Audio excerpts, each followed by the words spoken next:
Hai teman-teman, perkenalkan nama saya Andika Frontino Lukas dengan NIM 19504143. Pada kesempatan ini saya akan membahas soal yang ada di laporan kelompok 5, yaitu tentang Big M. Dan tujuan saya membuat video ini yaitu untuk memenuhi tugas program linear. Nah, langsung saja di penjelasannya. Sebetulnya metode Big M ini dengan metode dua fase itu mempunyai fungsi yang sama, yaitu digunakan untuk menyelesaikan masalah program linear yang fungsi kendalanya yaitu memuat tanda lebih dari sama dengan atau sama dengan. Teman-teman bisa lihat di PPT, itu sudah ditulis. Nah, kemudian cara penggunaannya bagaimana? Kalau di metode dua fase ada fase 1 dan fase 2. Sedangkan di metode Big M itu tidak dibedakan oleh fase. Hanya metode simplex biasa, tapi memiliki perbedaannya. Dengan langkah-langkahnya, yang pertama yaitu kita mengubah model program linear ke dalam bentuk baku. Bentuk baku di sini sudah pernah dijelaskan sebelumnya. Salah satunya adalah ruas kanannya harus positif. Kemudian salah satu langkah membentuk bentuk baku ada di poin 2, 3, 4, dan 5. Jadi jika ada fungsi kendala kurang dari sama dengan, itu kita harus memunculkan variabel slack. Nah, kemudian kalau ada fungsi kendala yang bertanda lebih dari sama dengan, itu kita harus munculkan variabel surplus dan variabel artifisial. Sedangkan kalau ada fungsi kendala yang memuat tanda sama dengan, itu kita hanya memunculkan variabel artifisial tanpa harus ada variabel slack dan variabel surplus. Ketika fungsi kendalanya sudah diubah ke bentuk persamaan, kita harus merubah bentuk fungsi tujuannya, yaitu dengan memasukkan variabel slack dan surplus yang muncul di fungsi kendala ke fungsi tujuan. Koefisien variabel slack dan surplus pada fungsi tujuan, baik maksimum ataupun minimum, itu adalah 0. Dan untuk masalah maksimum, koefisien variabel artifisialnya adalah minus m. Dan untuk masalah minimum, koefisien variabel artifisialnya adalah m. Oke, kita langsung saja masuk ke soalnya. Yaitu dengan soal, pemerintah menghimbau agar masyarakat selalu menggunakan masker. Akibat COVID-19 yang berkelanjutan, penggunaan masker terus meningkat pula. Maka dari itu, PT Maskeria akan memproduksi 2 tipe masker. Tipe A terbuat dari 3 meter kain katun dan 1 meter kain nilon. Pembuatan masker tipe B menggunakan 4 meter kain katun dan 3 meter kain nilon. Pembuatan masker tipe A dibutuhkan waktu 1 jam dan masker tipe B selama 2 jam. Kain katun yang tersedia sebanyak 3 meter, sedangkan kain nilon yang tersedia 6 meter lagi. Dan masa kerja kurang dari 4 jam. Berapakah masker yang diproduksi agar kerugian minimal dengan Z sama dengan 4x1 tambah x2?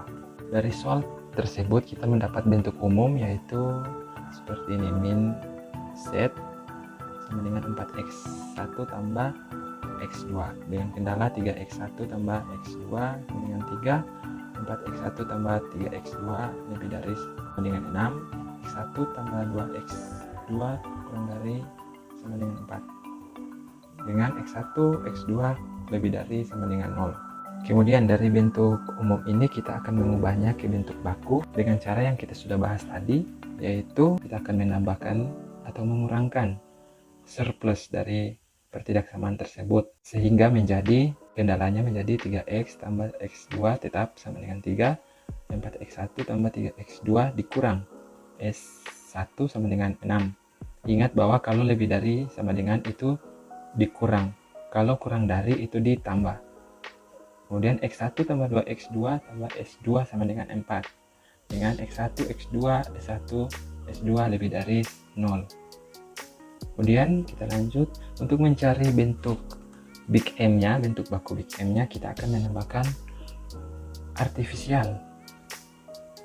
Kita akan menambahkan variabel artifisial yang ada di kendala 1 dan kendala 2, sehingga 3x1 tambah x2 tambah a1 dengan 3, 4x1 tambah 3x2 dikurang s1 tambah A2 sama dengan 6. X1 tambah 2X2 tambah S2 sama dengan 4.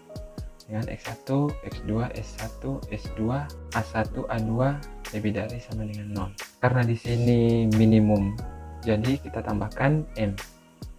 MA1 yaitu saya sama dengan 4X1 tambah X2 tambah MA1 tambah MA2. Kita memperoleh bentuk baku Big M-nya. Dari bentuk baku Big M tadi yang ada di bawah, kita memperoleh nilai A yang ada di kendala 1. Kendala 1 yaitu nilai A1 sama dengan 3 kurang 3X1 kurang X1. Sehingga MA1 yang ada di fungsi tujuan ini berubah menjadi M kali A1. Jadi 3M kurang 3MX1 dikurang MX2. Nah, kemudian dari kendala yang kedua, kita memperoleh nilai A. 2 itu sama dengan 6 kurang 4X1 dikurang 3X2 ditambah S1. Sehingga di fungsi tujuan MA2 itu berubah menjadi M kali A2, nilai A2. M kali A2 itu sama dengan 6M kurang 4X1 kurang 3MX2 ditambah MS1. Nah, sehingga fungsi tujuan dari bentuk baku Big M ini berubah menjadi 4X1 tambah X2 ditambah 3M dikurang 3MX1 dikurang MX2 ditambah 6M dikurang 4MX1 dikurang 3MX2 dan ditambah MS1. Kita kelompokkan yang sejenis sehingga hasil sederhana yaitu 4 kurang 7M kali X1 ditambah 1 kurang 4M kali X2 dikurang M ditambah MS1 dan ditambah 9M. Nah, ketika kita sudah mendapatkan fungsi tujuannya seperti ini, kita masukkan ke tabel simplex. Saya yakin teman-teman sudah mengerti tentang memasukkan nilai ke tabel dari kendala atau fungsi maupun fungsi tujuannya. Sehingga tabelnya berbentuk seperti ini. Nah, teman-teman, untuk memasukkan nilai fungsi tujuan dan fungsi kendala ke dalam tabel itu seperti biasa menggunakan metode simplex. Saya tidak akan menjelaskannya lagi kembali karena sudah dijelaskan di metode simplex, karena kalau saya menjelaskan itu akan kepanjangan durasinya. Kalau belum paham mengenai metode simplex, teman-teman bisa melihat penjelasan metode simplex yang ada di kelompok kami di video yang satu. Kemudian kita kembali lagi mencari rasionya seperti biasa. Itu solusinya dibagi dengan X1 sehingga mendapatkan nilai rasio tersebut.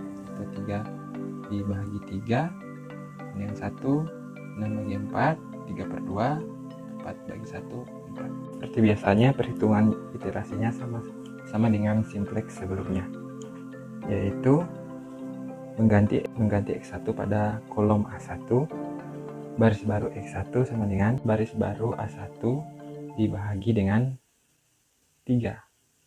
Sehingga literasi yang pertama itu berubah menjadi seperti ini. Kemudian kita kembali lagi mencari rasionya seperti biasa. Teman-teman bisa lihat di video yang metode simplex. Sehingga rasionya yaitu X1 sama dengan 3, A2 sama dengan 6 per 5, dan S2 sama dengan 9 per 5. Karena tabel di iterasi ini masih belum optimal, kita kembali menghitungnya seperti biasa. Kita ganti nilai A2-nya. Nah, dari perhitungan tersebut kita memperoleh nilai X2-nya. Dan ini merupakan tabel iterasi 2. Karena di baris S1 masih ada min, jadi kita menggantinya seperti perhitungan iterasi sebelumnya, yaitu metode simplex, sehingga tabel optimal, tabel akhirnya itu seperti ini. Ini sudah optimal. X1 itu nilainya sama dengan min 1 per 5, X2 itu sama dengan 3 per 5, dan S2 itu sama dengan 1. Oke teman-teman, demikian penjelasan presentasi saya. Bagi teman-teman yang merasa kurang paham atau